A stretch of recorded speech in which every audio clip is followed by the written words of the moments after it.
Bienvenue sur Exprime, le podcast qui donne la parole à celles et ceux qui n'avaient pas prévu de devenir conférenciers, mais qui le font aujourd'hui avec brio. Je m'appelle Marlène Leguet et je suis moi-même devenue conférencière un peu malgré moi.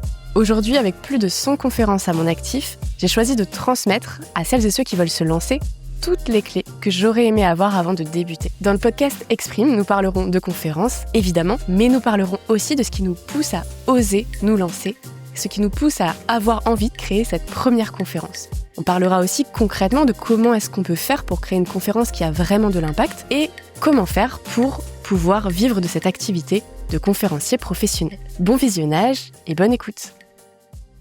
Bonjour Caroline, merci d'avoir accepté mon invitation et de venir t'exprimer sur le podcast Exprime. C'est la première fois que je suis invitée dans un beau théâtre comme ça. C'est vrai ? Donc, franchement, ouais, respect. On essaye de faire les choses bien et puis de tout de suite se plonger justement dans l'univers de la conférence avec les sièges rouges qui font rêver beaucoup de conférenciers. Je sais pas, est-ce que toi c'est quelque chose symboliquement qui te faisait rêver quand tu étais jeune conférencière ? C'est drôle parce que pas du tout. C'est vrai ? On a fait, il y a pas longtemps, un mini mastermind de 3 jours, un séminaire, prise de parole en public. Et on m'a mis dans un théâtre. Et tout le monde s'attendait à ce que je resplendisse. Et ça m'a complètement terrorisée. Ah bon ? Et en fait, moi, je pense que je viens vraiment, on va justement en parler aujourd'hui.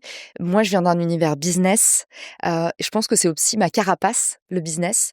Et du coup, les sièges rouges, les gros rideaux lourds en velours, le parquet qui craque, c'est vraiment des trucs qui me terrifient parce que ça me fait penser au théâtre. Et le théâtre, j'ai toujours été très mauvaise. Versus les exposés, qui sont des missions un peu rat de bibliothèque, où finalement tu peux te protéger derrière, au lieu de ton jeu d'acteur, tes connaissances, ton savoir et ce que tu as préparé. Et du coup, moi, c'est plutôt l'environnement de la classe qui m'a toujours sécurisée. Je suis très curieuse de comprendre pourquoi et d'en savoir un petit peu plus justement sur ce cheminement. Là, moi, ce que j'entends, c'est que finalement, toi, ce qui t'intéresse dans la conférence, c'est vraiment cette transmission, Ouais. plus que cette représentation, même si les deux sont évidemment intimement liés. Qu'est-ce qui t'a donné envie, du coup, de faire de la conférence ? Parce que finalement, cette transmission, t'aurais pu t'y prendre de plein de manières différentes, et c'est d'ailleurs un petit peu ce que t'as fait. Mais pourquoi la conférence En fait, ce qui est assez drôle, c'est que plus on vieillit, et malheureusement, même si tu es moins concerné que moi encore, mais on sent qu'on avance dans l'âge. Et au fur et à mesure, on se dit « c'est pas vrai, tous les trucs que j'ai mis sous le tapis avant, c'est en train de refleurir dans ma vie présentement. » Je te donne un exemple. Mon père, il avait toujours rêvé d'être journaliste et photographe d'images. En fait, ça n'a pas marché. Il a voulu bosser dans un magasin de photos. Il s'est dit, je vais me faire repérer au talent. Évidemment, il s'est pas fait repérer. Il a bossé à la sécurité sociale. Il a fait plein de jobs alimentaires. Et en fait, en fin de carrière, il est devenu photographe, journaliste, reporter d'images avec une super belle fin de carrière. Et moi, dans ma vie, plus le temps passe, plus je me dis, ce que je voulais faire au début, c'était être prof de français. C'est vrai ? Je voulais être prof, je voulais enseigner. Et en fait, je suis arrivée à la fac au moment de la masterisation du CAPES. J'ai parlé un peu fourche-langue, mais la fac a été en grève pendant 2 ans. J'ai rien fait. Et du coup, j'ai lancé le BDE, le bureau des étudiants de l'école, et j'ai commencé en fait à faire du management, du marketing, de la communication, et je me suis réorientée comme ça. De base, je voulais être prof des écoles et ou même à terme passer la grecque de philo et tout. Et je pense que plus le temps passe, plus dans notre vie, tous à notre échelle, on voit ressurgir en fait dans notre carrière présente des choses que, en fait, on s'était peut-être pas autorisé à vivre. Et pour moi, la conférence, c'est exactement le symptôme de ça. C'est ce rêve que j'ai toujours eu de transmettre, partager mes connaissances, inspirer. Il y a des profs aussi, moi, qui ont changé ma vie. Rien que de t'en parler, là, ça me donne des frissons. Il y a vraiment, pour moi, je dois mon parcours à des professeurs qui, dans des moments difficiles, ont cru en moi quand, honnêtement, même moi-même, j'y croyais pas. Et je pense que j'ai toujours voulu ouvrir cette petite boîte et me dire mais un jour moi aussi je vais changer la vie de quelqu'un, je vais créer des déclics. Et pour moi en fait les conférences c'est arrivé par hasard, mais c'est cette petite boîte là qui s'est ouverte chez moi. Et quand tu dis que c'est arrivé par hasard, c'est-à-dire ? En fait, c'est assez rigolo parce que c'est François qui s'occupe de ton podcast qui connaît cette période-là de ma vie. Il fait partie de ces rares initiés, mais on s'est retrouvés pendant le confinement. un peu au début de notre carrière entrepreneuriale, et j'utilise des grands mots pour dire qu'en fait, on s'est tous retrouvés devant une chaise, un bureau, en ayant une rupture conventionnelle et en se disant « Ok, maintenant, comment je fais pour payer mon crédit ?» Et on s'est lancé comme ça, un peu à la force de nos bras. Et Clubhouse, c'était un réseau social qui nous a tous fait prendre en compétence, en prise de parole, un truc de fou. Tous mes pitchs étaient ratés avant que je me lance sur Clubhouse. Alors, si je vous ai donné envie de vous lancer sur Clubhouse, l'application est terminée, n'y allez pas parce que vous n'allez pas comprendre de quoi je parle. Mais sachez que pendant le Covid, il y a eu ce moment où tous les gens étaient enfermés chez eux et où ce réseau social a explosé parce que c'était un réseau social basé sur la voix, où en fait, on pouvait à tout moment créer une room autour de son centre d'intérêt. Une room, c'était juste un espace de parole comme un mini-webinaire où en fait, Marlène, toi et moi, on cliquait sur ouvrir une room et on faisait toutes les deux une room sur la prise de parole en public et les gens pouvaient lever la main dans l'audience. Donc, c'était très protocolaire, très scolaire. Donc, moi, j'ai adoré. Tu pouvais lever la main et les gens venaient et tu créais en fait comme un podcast live avec des gens qui venaient rejoindre l'émission. Et en fait, je me suis tellement emmerdée, je me suis tellement sentie seule, j'ai tellement douté pendant cette période de ma vie où j'étais enfermée chez moi avec un crédit à payer et ma mère qui me demandait toutes les 20 minutes « Mais comment tu vas faire ? T'es sûre que t'as bien fait de quitter ton CDI ?» que j'ai passé des heures et des heures sur cette application. Et en fait, j'ai tellement parlé que j'ai progressé. Ok, donc c'est vraiment la pratique qui t'a aidé à Pratiquer tous les jours, pratiquer quand c'est mauvais. Continuer à pratiquer même quand vous avez dit des bêtises, voir en fait comment est-ce qu'on peut par le discours rattraper un truc qu'on a mal dit parce que ça arrive, il n'y a pas de seniorité dans la conférence en fait. Dire des choses de façon trop impulsive, ça nous arrive toute notre vie. On ne sait jamais dans quel cadre. Donc en fait, il faut juste apprendre quand vous allez faire des erreurs, comment, comme au judo, comment est-ce qu'on peut bien tomber. Et une fois que tu as créé ces sécurités-là, en t'étant trompé une fois, 2 fois, 3 fois, et en disant, en fait, ça se rattrape, il n'y a rien de vraiment grave, et quand tu apprends à tomber, après, il n'y a plus rien qui te fait peur. Et je pense que c'est le fait de prendre énormément la parole à ce moment-là sur Clubhouse qui a fait par capillarité que les gens m'ont dit, mais en fait, on aimerait bien avoir des enregistrements de ce que tu proposes parce qu'il n'y avait pas de replay. Et j'ai lancé mon podcast Marketing Square comme ça. Évidemment, j'ai lancé mon podcast, j'ai encore eu peur parce que l'expérience était encore nouvelle. J'ai fait 400 épisodes, je suis passée à la vidéo. Ça me faisait peur. Mes premières vidéos étaient des bides, c'était cringe. Elles sont encore en ligne parce que je me force à pas effacer les moments où j'ai été mauvaise parce que je pense que tout le monde devrait regarder ça. Et c'est important de se dire, regardez les auditions de François Civil au cours Florent. En fait, tous les gens qu'on admire, tous les gens où on se dit, mais je serai jamais à la hauteur, ils sont juste comme nous au démarrage. Ils se sont juste beaucoup plantés et beaucoup entraînés. Donc toi, finalement, le conseil que tu donnes à quelqu'un qui nous écoute et qui se dit « Ok, moi, je veux me lancer dans la conférence », c'est vas-y et t'apprendras en pratiquant. Prenez toutes les opportunités d'être mauvais. Pour de vrai, et plus vous allez être ridicule, plus c'est des erreurs que vous aurez passées, un peu comme les gamins qui commencent à faire du vélo, et tu sais que plus ils tombent au début, moins ils vont tomber à la fin. Alors que ceux qui étaient trop prudents et qui sont comme ça, et qui du coup ils tombent pas, c'est bien, tout est protocolaire, mais en fait eux ils seront jamais vraiment à l'aise parce qu'ils n'ont pas tout testé. Donc c'est un peu la stratégie de la piñata. Moi je pense qu'il faut itérer, et au démarrage j'ai pris toutes les occasions que j'ai eues de prendre la parole en public. J'ai fait des conférences hyper gratuites au début. Franchement, quand je dis hyper gratuite, c'était moins bien que gratuit. C'était je harcelais les mecs pour avoir la possibilité à un truc pété où il y avait personne de pouvoir prendre la parole. J'ai fait des conférences. La première, elle est encore en ligne et je l'ai partagée dans une de mes newsletters. C'est une honte pour moi de montrer ça. J'étais dans un espèce de sous-sol. Il était genre 8h du matin. Il y avait vraiment genre 3-4 cadres en cravate. Le mec avait un ego surdimensionné et était hyper désagréable avec moi, le mec qui animait la conférence. Mais en fait, même cette opportunité-là, en fait, j'en avais sué pour être là. Et je lui avais dit, j'ai vraiment envie de faire cet événement. Tu vas voir, ça va être génial. J'avais fait des posts LinkedIn pour promouvoir le truc. En fait, je me suis mis à fond, même dans des trucs pétés. Et peut-être que, tu vois, c'est le fake it until you make it. En fait, je me suis dit, mais ça va exister et je vais y aller à la force de mes bras. Et même quand j'y croyais pas et quand personne ne se serait battu, moi, j'y allais et je la prenais l'opportunité. Et là, les conférences auxquelles tu fais référence, c'est des conférences en ligne ou vraiment t'étais avec eux et... Les deux. Franchement, pour moi, il faut faire les deux. Alors, la seule chose, pour ceux qui nous écoutent, la seule chose qu'il faut prendre en considération, c'est que moi, je n'avais aucune marque personnelle et aucune réputation à ce moment-là. Faites évidemment bien attention quand je vous dis de prendre toutes les occasions possibles. Ne faites pas la conférence, le sommet du dropshipping avec tous les escrocs que tout le monde évite en permanence. Il faut vraiment faire attention à qui tu t'allies parce que quand tu mets ta marque avec quelqu'un d'autre qui peut-être a un passé douteux ou des pratiques que tu cautionnes pas, en fait, l'effet de halo, un biais cognitif puissant, se met en activation et les gens se disent si je vois Marlène avec Juliette, ok. Tout d'un coup, s'il y en a une qui est un escroc et que Marlène est à côté, en fait, je me méfie. Donc, tu vois, il faut faire quand même attention à ce qu'on fait. Mon message, c'est vraiment de prendre toutes les occasions possibles, même s'il n'y a pas d'audience, même si la thématique, vous vous sentez pas à la hauteur, prendre ces occasions de prendre la parole. Ça veut pas dire aller à des trucs douteux. Et du coup, concrètement, comment tu t'y prenais? Parce qu'on a bien compris que tu mettais du tien, que tu allais les Ouais. démarcher et que tu lâchais rien. Mais concrètement, comment ça se passait? La barre de recherche. OK. Un outil qui coûte 0 € et qui marche partout, disponible sur tous les sites de France et de Navarre. Tu vas sur LinkedIn, tu tapes ton domaine de prédilection, prise de parole, et tu vas trouver déjà un paquet d'événements. Après, tu vas sur Google et tu tapes prise de parole janvier, février, mars.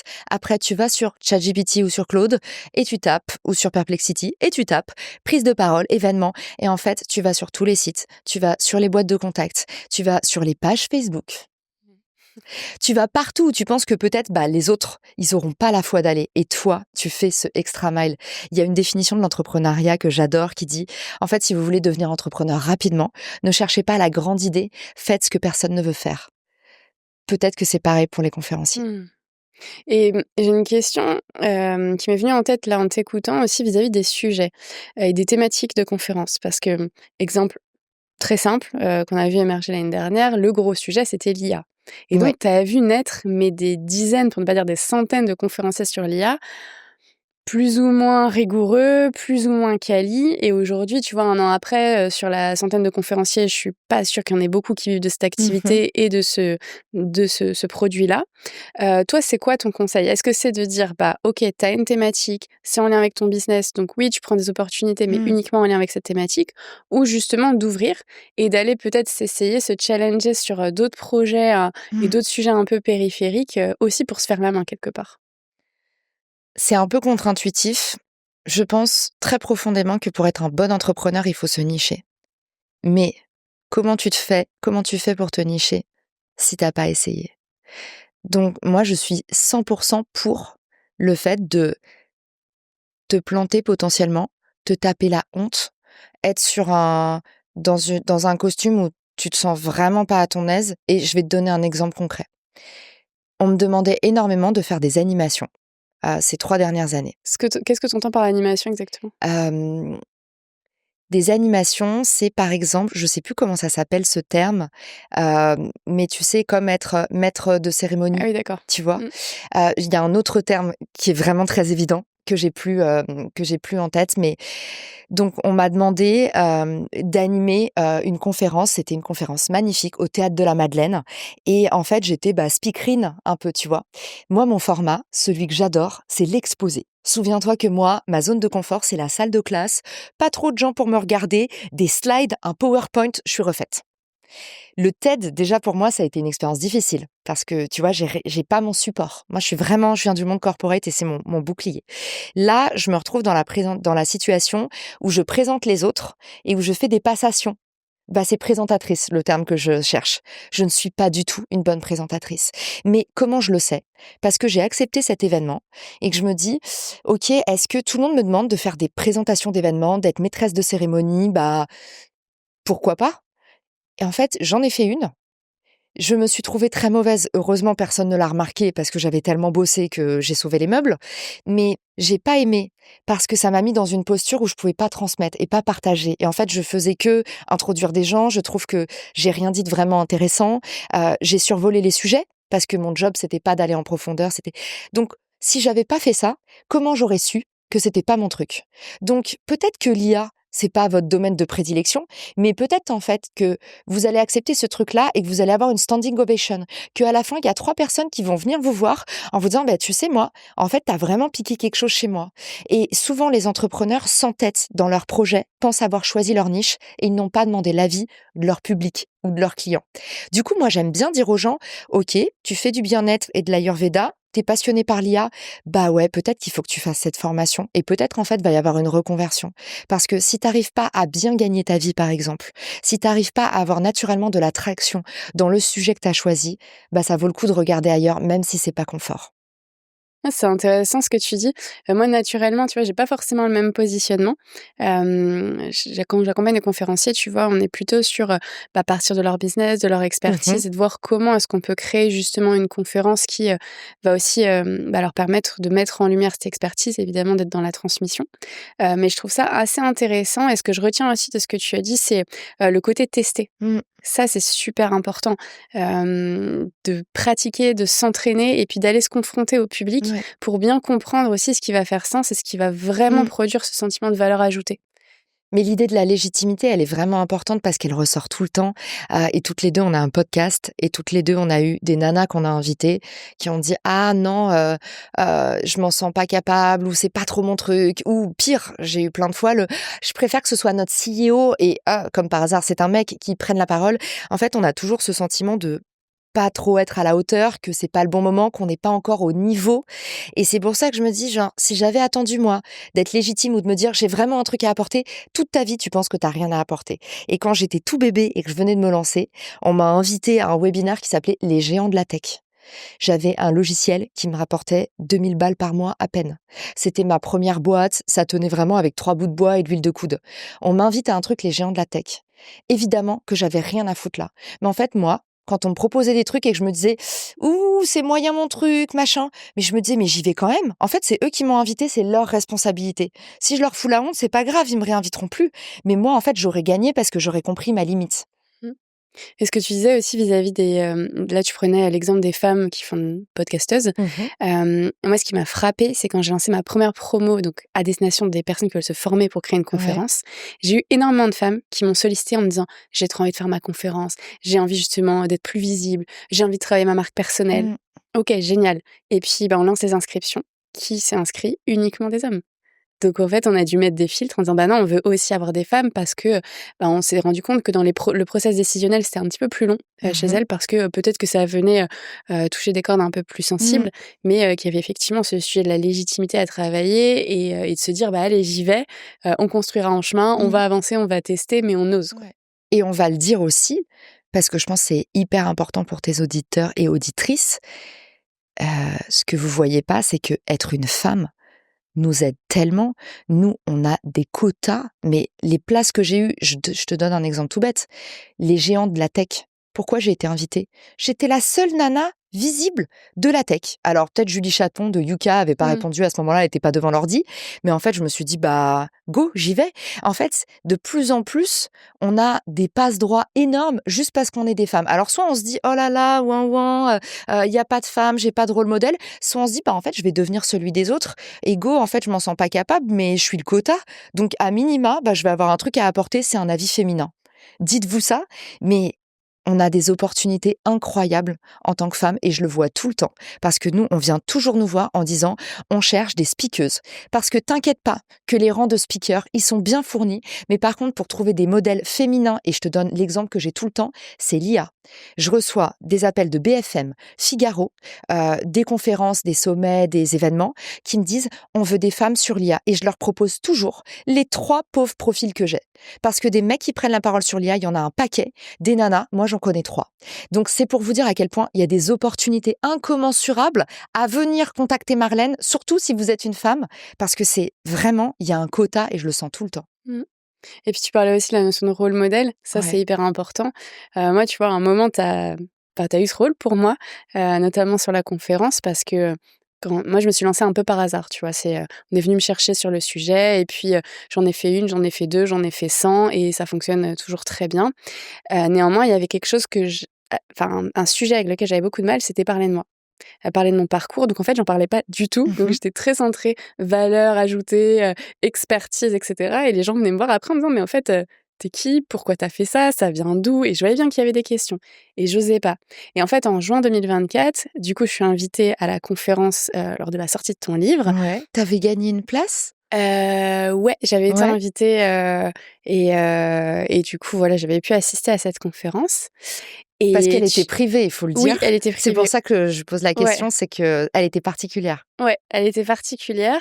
Elle était un peu à l'américaine. Enfin, je sais que tu as eu tout un parcours voilà, aux US et je me Ouais. suis dit en arrivant, ah, on sent je trouve cette Ah, c'est petite drôle. touche-là qu'on peut retrouver aussi dans certains événements, par exemple d'Aline Bartoli ou d'autres. Ouais.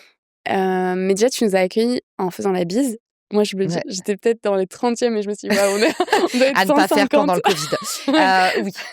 Ouais, et puis même, voilà, tu as vraiment accueilli tout le monde de manière Ouais. très personnelle. Ensuite, tu avais quelqu'un qui te présentait sur scène et tu es arrivé un petit peu en trottinant à la Gad Elmaleh. Ah, j'ai pas fait gaffe, mais effectivement, en fait, c'était un événement en collab et du coup, c'était leur protocole à eux. C'était leur événement pour les alumni de Polytechnique ou Centrale ou Normale. C'était une très grande école qui m'avait proposé de faire ça pour héberger le lancement de mon livre. Et du coup, c'était leur événement, entre guillemets. Donc, c'est drôle parce que tous ces petits enchaînements, effectivement, j'ai fait la bise parce qu'au début, j'ai commencé à faire la bise. Et après, en fait, les gens arrivaient au fur et à mesure et j'étais là. Donc, quoi, je me suis lancée. Mais c'était super chouette. Et tu vois, tu l'as retenu. Mais ça, je le fais pas tout le temps. Je le fais au Bien sûr. début, mais pas quand il y a 300 personnes dans la salle. Sinon, Mais j'ai retenu ça, mais surtout, ce que j'ai retenu, c'est qu'une fois que tu étais sur scène et que tu nous as parlé finalement de tout ce processus qui t'a amené à la création du livre, tu as parlé de toi. Et tu nous as partagé aussi les coulisses que tu avais vécues, les moments plus difficiles. Et en fait, je me souviens de m'être dit, moi, j'ose pas parler de moi, j'ai l'impression que c'est un espèce de truc d'ego, que ça n'a pas de valeur ajoutée. Et en fait, en t'écoutant, j'ai eu un regard complètement différent en me disant, mais non, si tu raccroches ça à ton propos, si ça vient nourrir ton propos, c'est hyper pertinent. Ouais. Et suite à ça, justement, je me suis dit, il va falloir que je mette un peu plus de moi dans mes conférences, ce que j'ai fait. Et ça marche hyper bien. Donc, merci Caroline, parce que tu as permis vraiment, enfin, chez moi en tout cas, ce move. Et je pense que c'est important et peut-être même nécessaire de parler de soi et d'expliquer d'où on vient. Mais c'est pas forcément quelque chose de simple. Donc, s'il y a des personnes là qui sont en train de nous écouter et qui disent, moi, j'ai une conférence ou j'aimerais créer une conférence, mais je sais que je vais devoir parler de moi, mais je suis pas hyper à l'aise avec le sujet. Je me sens peut-être pas super légitime. Qu'est-ce qu'on peut leur dire pour les inciter non seulement à le faire et aussi trouver le bon équilibre entre ce qu'il y a à dire et ce qu'on peut peut-être garder pour soi? Bah, la première chose pour moi, c'est d'aller regarder des gens qui font ça très bien. Apprendre par imitation, c'est quand même la base. C'est la façon la plus facile d'apprendre, donc il faut pas s'en priver. Ça marche pour tout dans la vie. Aller regarder des gens qui font ça très bien. Moi, quand tu me parles d'être un peu plus extime et d'oser vraiment partager qui on est, je pense spontanément à Geneviève Gauvin. Je sais pas si tu la connais, Aussi. je l'adore. Et pour le coup, je trouve qu'elle fait vraiment ça, mais le niveau au-dessus de moi. Et ça peut être intéressant pour vraiment vous décoincer d'aller voir Geneviève qui met des photos d'elle sur ses slides en soutien-gorge, en mode je m'en fous, je suis sexy, j'ose tout. Et je trouve que Geneviève, elle a cette... et comme beaucoup de Canadiens, faut dire franchement, ils nous ont pris un truc que les Français, nous, on n'a jamais, c'est l'aisance. Ils ont ce truc-là d'être toujours un peu à l'aise, OK, positif. Et déjà, moi, j'adore la personnalité de Geneviève, je la trouve trop cool. Donc, aller échanger avec elle ou aller suivre des lives de Geneviève, en fait, ça va vous décoincer. Et regarder aussi ce qu'elle partage et voir que, en fait, c'est pas parce que vous êtes plus vous-même que vous êtes plus critiqué. Et ça, c'est vraiment un record parce que on se dit que si jamais on partage des trucs personnels, les gens vont venir nous dire oui, on s'en fout, ta vie n'intéresse personne. Parce qu'en fait, on a vécu ça au collège et au lycée, on a été bully parce qu'il y a eu des trucs où il y a eu des moments, les gens étaient là, arrête de raconter ta vie, tu te souviens? C'était une expression qu'on avait. Je pense que dans la vie adulte et la vie professionnelle, personne ne raconte sa vie. Donc, il y a une primauté à ceux qui vont le faire et qui vont l'oser, mais la seule condition, c'est de bien considérer tes audiences, qui tu as en face de toi. Et c'est pour ça que le cadre ici, il est clair. C'était à une soirée privée. C'est le lancement de mon livre.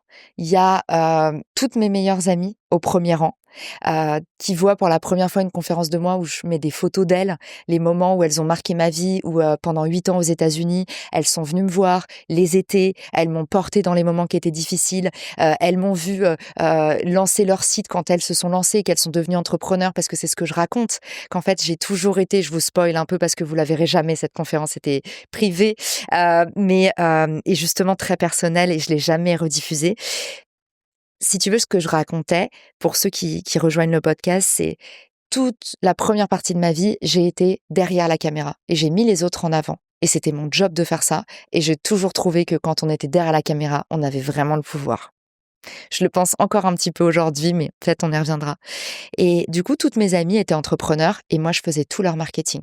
J'étais la nana qui se lève à 8 heures pour aller te prendre en photo, pour faire les 15 000 photos, qui shoot le sac à main sur le fond blanc avec la bonne lumière. Et en fait, je faisais tout le marketing de mes amies et je m'étais jamais, moi, autorisée à faire mon propre projet parce que je me suis dit, bah, c'est pour les autres, en fait. Les autres ont du talent et pas moi.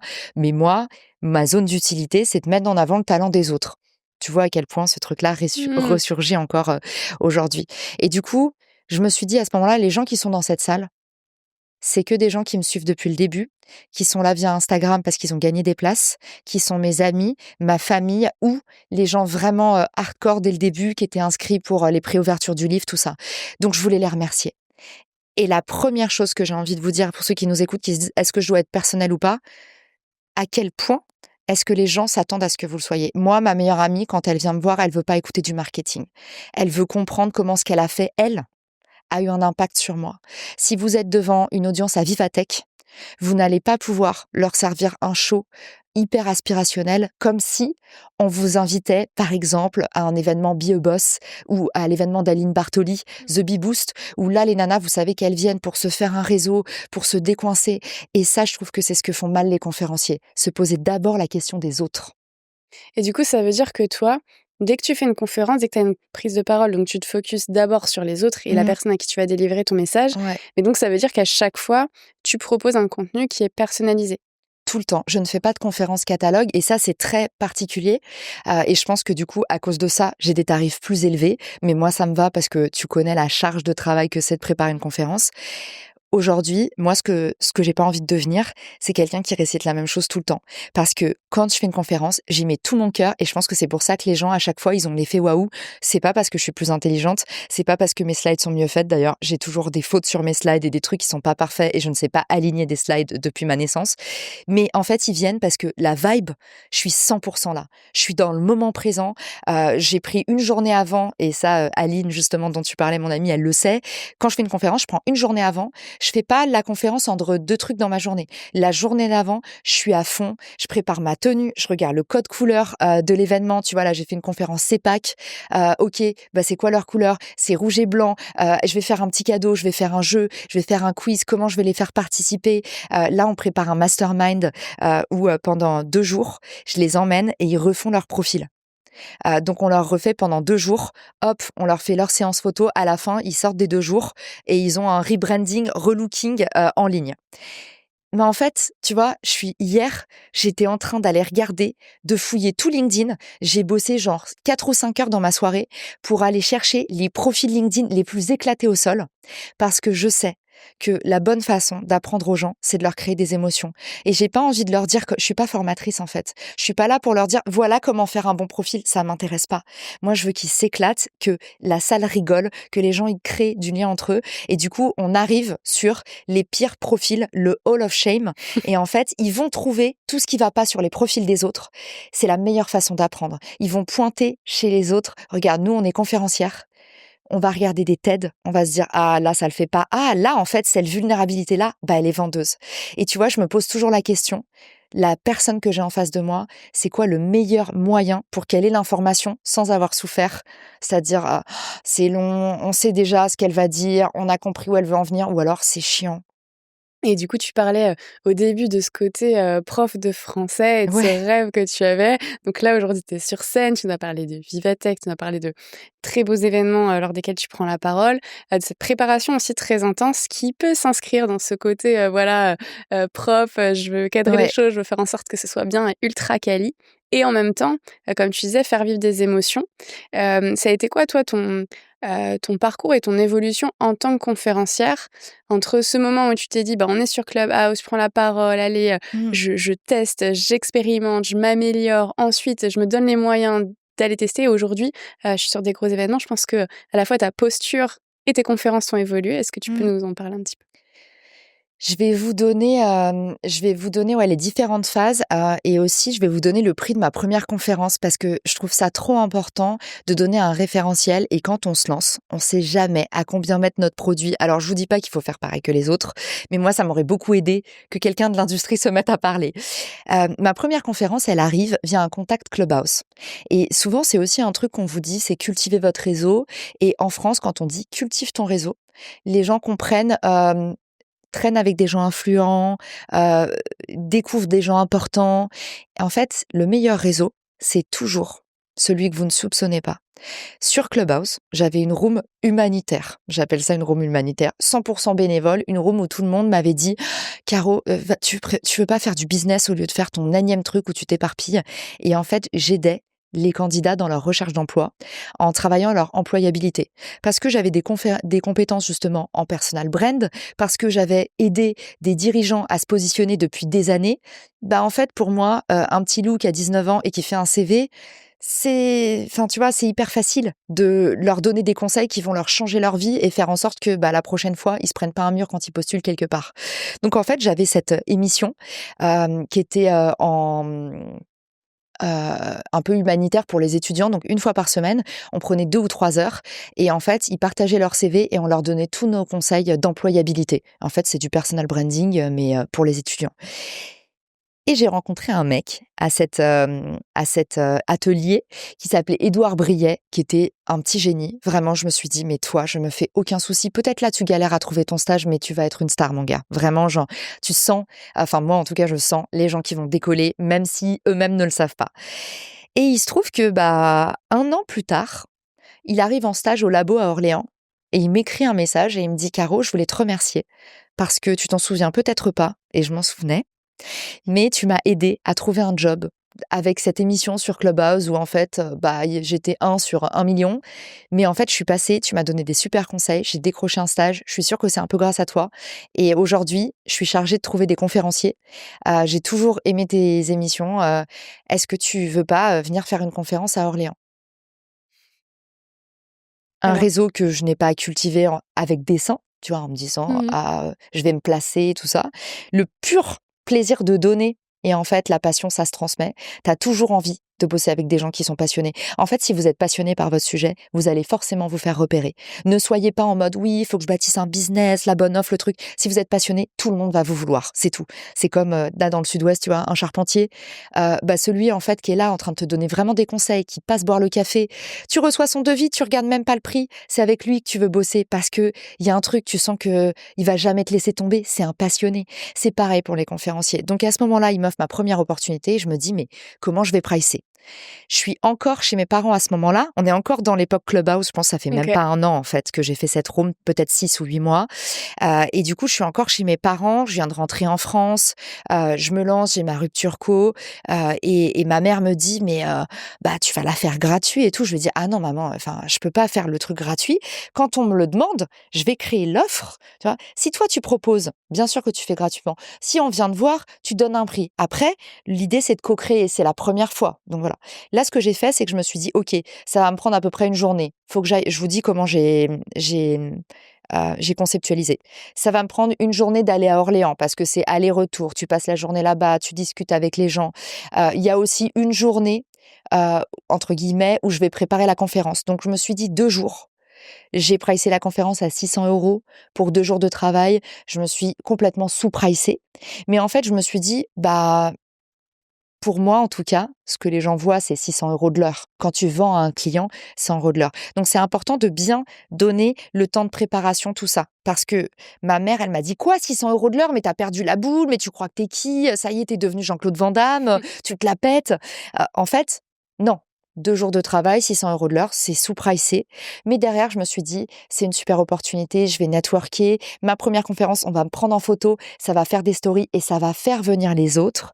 Donc, la façon dont je l'ai vraiment créé, c'est mon produit d'appel. OK. OK. Ça, c'était la première. Et puis après, évidemment, on m'en a acheté plein parce que j'ai redistribué cette conférence. Donc, eux, ils ont fait le jackpot du siècle parce que derrière, j'ai fait des posts pour dire j'étais à Orléans en conférence.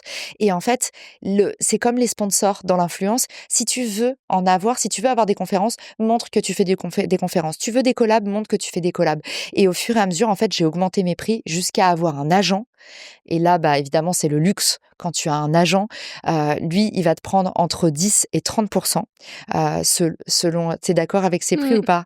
Les 10 à 30%? Ouais, Ouais, il y en a qui prennent même un peu plus, mais d'accord. ouais, il y en a qui sont assez gourmands. Mais je pense que c'est important de le dire aussi pour les gens parce que de l'extérieur, c'est tellement opaque Mmh. que tu peux te dire je choisis qui, est-ce que je me fais avoir ou pas Et puis même avant de parler d'agents, il y a même Ouais. les tarifs des conférenciers. Mmh. Tu vois, il y a quelques mois, j'avais sorti un document qui est accessible à tous avec des tendances de tarifs. En disant, C'est voilà, il y a génial. 4 types, on va dire, de profils. Les débutants, les experts qui ont une communauté. Réclamez-le en commentaire. Et... Même moi, je le veux. et les personnalités publiques. Et l'idée, c'était de pouvoir donner en fait quelques indications. Mhm. J'entends trop de conférenciers qui débutent et qui font des conférences gratuites. Alors, pour Ouais. certains, pour des questions de légitimité dont on a parlé tout à l'heure, pour d'autres, parce qu'ils savent pas comment faire et ils disent, en fait, j'ai pas du tout d'expérience, donc je vais pas me faire payer, la première va être gratuite. En plus, on m'a dit qu'il allait y avoir plein de chefs d'entreprise dans la salle qui allaient m'acheter la Ouais. conférence. Enfin, oui, d'accord, mais le chef d'entreprise, il va aller voir la personne qui t'a fait venir et demander, combien tu l'as payé? C'était gratuit, du coup, il va te demander la même chose. Enfin, c'est Ah super ouais, tu crois? compliqué. C'est ce que j'entends souvent. Ouais. Et en tout cas, c'est très compliqué, même quand c'est une somme symbolique, Ouais. par exemple, voilà, 200 €, de passer de 200 à 1 500 €. Enfin, ça va être plus compliqué à expliquer. Ce qui est génial, c'est qu'avec toi, ils sont accompagnés. Moi, j'étais toute seule et honnêtement, je suis persuadée que c'est grâce à la gratuité que j'ai eu tout le reste. Et tu vois, OK. même à Vivatech, j'avais fait une conférence pour une banque et tout le monde m'avait dit quoi, mes potes, les pires conseillers, nos potes. N'écoutez jamais vos potes ou votre mère, ils savent pas. Mais tous mes potes m'avaient dit quoi, c'est une honte, ils payent un stand à genre 30 000 € et ils peuvent pas te donner 800 €, c'est n'importe quoi et tout. Et je leur ai dit, mais en fait, j'ai envie de le faire et aussi votre instinct, il est important. Je me suis offert ça. Tu vois, je me suis dit: «OK, c'est on me, je me fais un cadeau», et derrière, c'est devenu mon plus gros client les 2 années suivantes, mais à hauteur de vraiment, des salaires à 6 chiffres. Mmh. Donc alors pas en une conférence, hein, bien sûr, mais j'ai énormément travaillé avec eux et moi, pour moi, il y a vraiment un clivage entre si tu es tout seul, il vaut mieux que tu fasses du gratuit plutôt que te taper plein de phases de prospection, perdre du temps. Par contre, si tu es accompagné, tu as vraiment raison.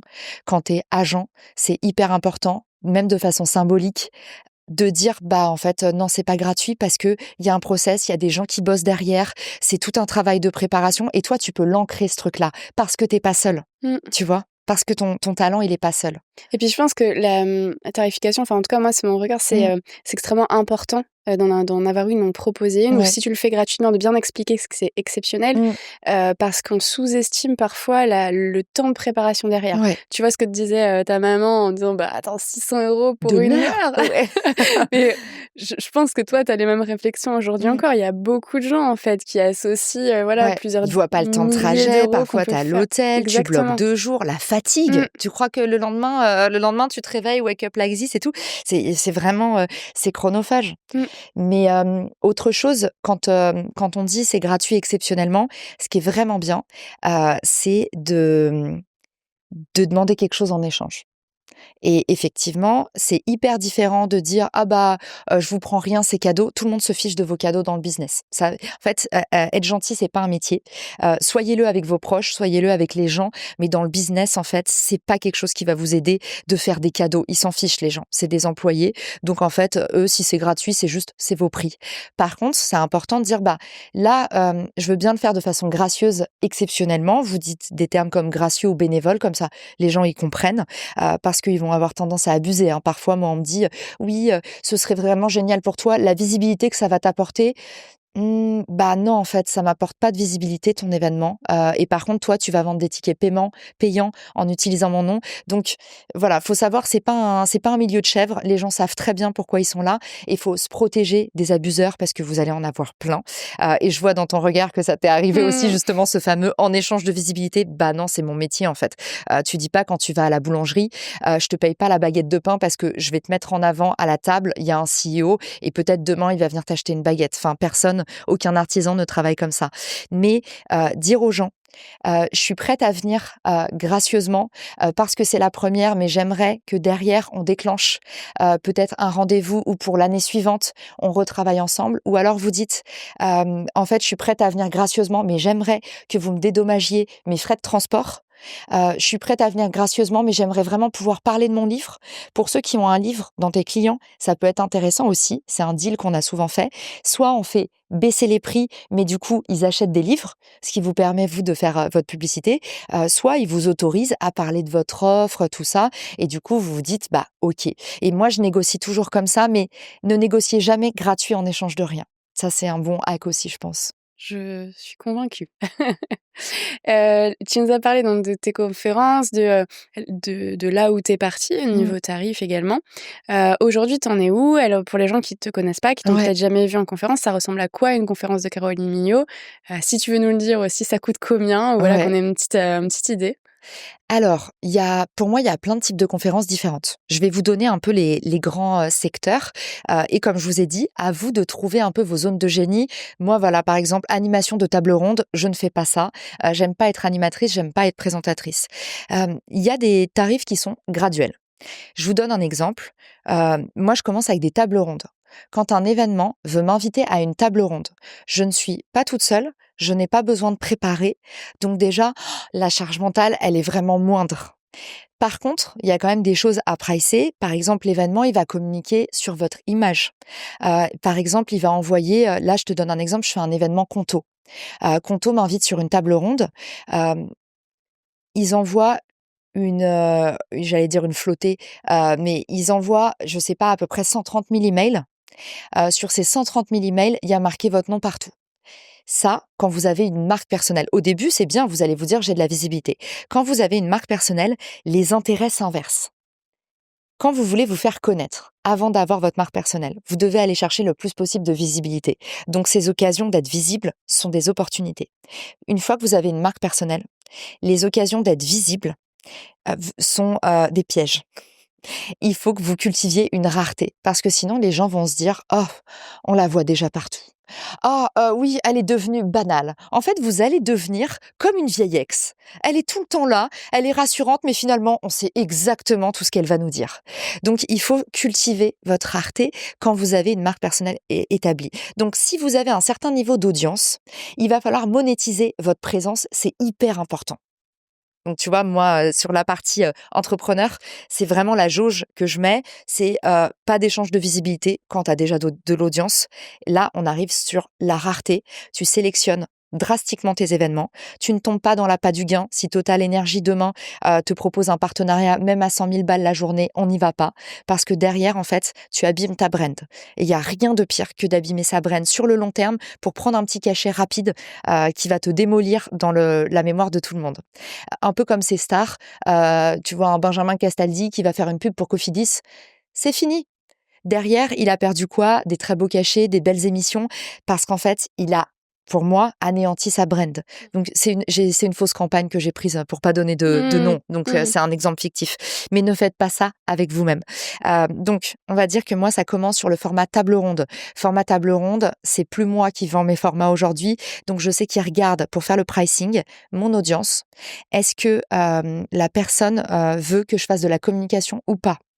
Le nombre de personnes qui sont présentes, typiquement, est-ce qu'on est 5 ou 10 à la table ronde? Parce que forcément, s'il y a 10 personnes et que j'ai que 2-3 mots à dire, bah, on va pas faire payer, une fortune aux clients. Donc c'est vraiment tous ces critères que prend mon agent et de mémoire, je crois que c'est à partir de 1 800 €. Donc 1 800 €, je suis présente à la table ronde, le partenaire peut communiquer sur moi, Mmh. et du coup, je viens, je me déplace, je cancelle ma journée, pas comme ça, j'arrive pas échevelée, et je fais le taf d'être là, de rester après l'événement. Ça, on n'en a pas parlé, mais je trouve que c'est hyper important.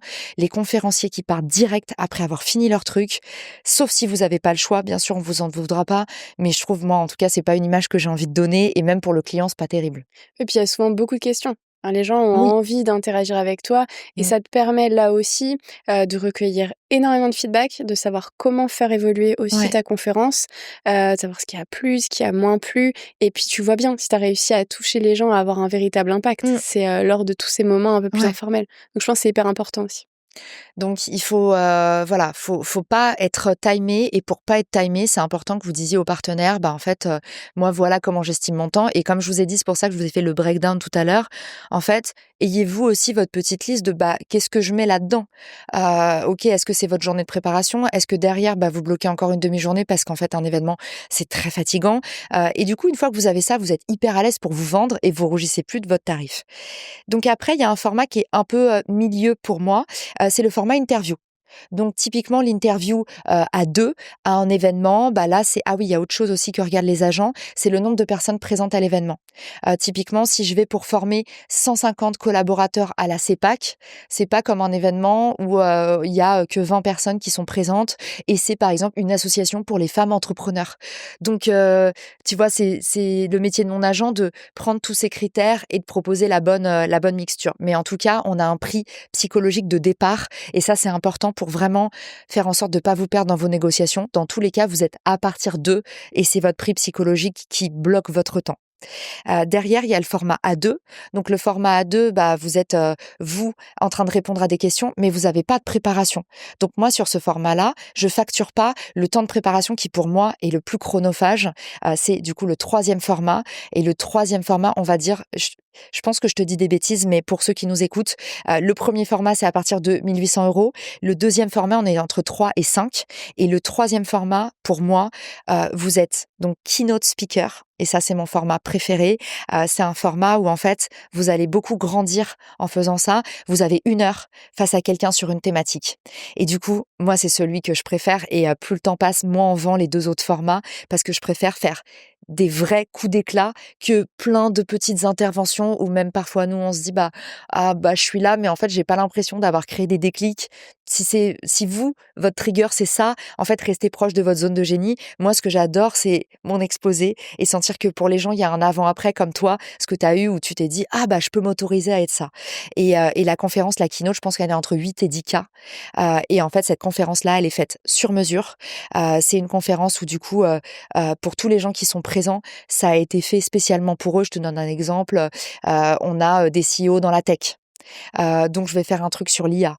Et en fait, je fais des heures de recherche, et je ponce un sujet, je fais toutes les slides moi-même, ce qui est hyper, bizarre, mais j'ai besoin de faire, tout, et j'ai envie aussi de le faire, et je pense que c'est ma passion, et même si mes slides sont pas bien alignés, bah, c'est un travail de documentation, un peu comme les gros youtubeurs qui mettent 1 mois à faire, des vidéos. Bah, quand je fais un format comme ça, moi, j'y mets tout mon cœur, et du coup, pour moi, ce que les gens voient, c'est: «Ah, 10 000 € pour 1 heure», et j'aime pas parce que parfois ils font des reels où tu vois, Oui. ils me coupent dans les podcasts, et du coup ça fait genre Caroline Mignot, 10 000 € de l'heure. Mais en fait, c'est pas 10 000 € de l'heure, c'est tout le travail qu'il y a avant, après, la communication. On communique aussi sur l'événement, donc auprès de nos audiences. Donc il y a plein de, tu vois, c'est un peu une boîte à tiroirs, et je pense que ce qui va vous aider, c'est de considérer vraiment vos conférences comme ça, dans des boîtes, et du coup, faites toujours une offre en 3. Il y a un prix d'appel. Donc moi, mon prix d'appel, c'est la table ronde, qui permet à plein de gens qui se disent: «Bah, j'ai pas un budget de 10 000 € de travailler avec moi». Vous avez l'offre milieu de gamme, et vous avez derrière le full package 100% personnalisé, et je pense que ça vous aidera à pricer, pour vous lancer. C'est un super conseil. C'est marrant en t'écoutant, je me disais, finalement, tu disais tout à l'heure, qu'on revenait enfin, tu prenais l'exemple de ton papa et qu'on revenait, souvent à ce qui nous animait. Mmh. Moi, quand je t'écoute, je me dis parce que j'aime bien aussi, souvent dire qu'on met, on nous incite tout au long de notre vie à nous construire, à rajouter des identités, à développer, à aller vers du plus. Et en fait, je pense que en évoluant et en vieillissant aussi, on a un espèce de phénomène de déconstruction qui s'opère en nous, mais déconstruction où on va rechercher vraiment ce qui nous anime au plus profond de nous. Et finalement, là, en t'écoutant, je me dis que ton côté prof de français dont tu parlais au départ, finalement, il ressurgit aujourd'hui à travers ces conférences ultra quali que tu proposes, où tu viens avoir vraiment ce côté recherche, documentation en amont pour pouvoir proposer le meilleur, et donc qui se justifie par un tarif de 10K Et j'espère que ça augmentera encore. Parce que c'est ce qu'on doit tous se souhaiter, en fait, c'est qu'aujourd'hui, pour tous ceux qui se disent « Ah, j'arrive pas à pricer », et j'en ai plein autour de moi qui viennent me voir en me disant et c'est pour ça que c'est important pour moi de donner mes prix, c'est qu'en fait, toute ma vie, je me suis dit « Mais combien ils font payer les autres ?» Et j'ai un peu l'impression que quand je me suis lancée, on m'a pas toujours dit la vérité et du coup, j'apprenais d'autres choses. Je disais « Ah bon, mais il m'a dit machin » et par l'organisateur. Et en fait, il y a beaucoup de flou et je trouve ça génial que tu aies fait ce document pour bien pouvoir se référer parce que souvent en fait comme on sait pas pricer, on dit bon on accepte un peu ce qu'on nous donne et c'est un vrai métier, c'est des heures de travail et en fait quelqu'un qui méprise votre art et qui dit ça vaut pas ça, il y a pas de problème, qu'il aille ailleurs. Mais il faut plus que les conférenciers soient considérés comme un job, on fait pas de la voyance. En fait, on ne devrait pas être payé à l'heure. C'est pas à l'heure, c'est un support qu'on crée 100% pour quelqu'un. C'est un cours, c'est une thématique, c'est comme écrire un mini-livre. Donc en fait, ça a un coût et plus vous allez avoir de l'audience, plus vous allez devoir aussi valoriser ça. Parce que c'est un peu, pour moi, le coût invisible d'une conférence, c'est encore une fois, vous vous alliez à quelqu'un, vous donnez votre image à un événement, et moi, ça, je ne le fais pas gratuitement. Et personne ne devrait le faire gratuitement. Donc je pense qu'il faut, plus vous allez monter, plus vous allez devoir en fait assumer, protéger votre brand. Vivatech, c'est une brand, mais vous aussi en fait, vous êtes une brand. Et je pense que plus on est une femme, plus on est là en mode, ah mais je veux arranger tout le monde, c'est ok pour cette fois, ils m'avaient pas dit, mais ils ont fait tourner une campagne de publicité avec mon nom. Ça m'embête un peu, mais bon, c'est pas grave, je devrais me sentir flattée qu'ils utilisent mon image. Non, en fait, c'est pas ok. Et moi, c'est mon cheval de bataille de dire aux gens, en fait, ce que tu produis, ça coûte de l'argent et il y a personne pour te dire, ça vaut pas 10 000 euros ou c'est trop cher. Si c'est trop cher pour eux, ils vont chercher quelqu'un d'autre. Merci Caroline. Qui m'appelle. Dites-leur, il m'appelle s'il vous trouve trop cher. Est-ce que tu veux nous partager autre chose, peut-être d'autres conseils à destination des conférenciers débutants, là, si tu avais vraiment un conseil à leur donner? Moi, je pense que il faut pas vous brader, mais il faut aussi, et ça peut sembler un paradoxe, c'est pour ça que je veux vraiment l'expliquer. À la fois, il faut pas vous brader, il faut sans arrêt augmenter vos prix. Vos prix devraient augmenter tous les ans ou tous les 2 ans. En fait, c'est comme quand vous êtes en CDI, quand vous êtes freelance, vous devez vous offrir des promotions. Et je trouve qu'on arrête de se gâter quand on se met à notre compte, finalement. Et moi, ça m'arrive tout le temps. Des gens viennent me voir, ils me disent « Ma boîte tourne, je suis super contente de ce que je gagne. Mes clients reviennent, ils re-signent, ils veulent sauvegarder leur place. Mais en fait, je bosse tout le temps, j'arrive pas à m'arrêter, j'ai pas assez de trésor pour déléguer. » Bah ouais, en fait. Parce que là, t'as pas augmenté tes prix. Et tes clients, ils vont pas te tourner le dos parce que tu augmentes tes prix. Il faut que, alors évidemment, l'idée c'est pas, moi ça m'est arrivé avec des freelances et même si je m'entendais bien avec eux, je leur ai passé un petit coup de fil pour leur dire, dis donc, prévenez quand tout d'un coup vous doublez vos tarifs, faut jamais faire ça. Envoyez la facture surprise en disant, le client il regarde pas, c'est son service compta. Un bon entrepreneur, il regarde toutes ses factures. Moi en tout cas, je la regarde. Il faut faire attention à pas se dire, le tarif c'est tellement un sujet pour moi que je vais lui faire une surprise.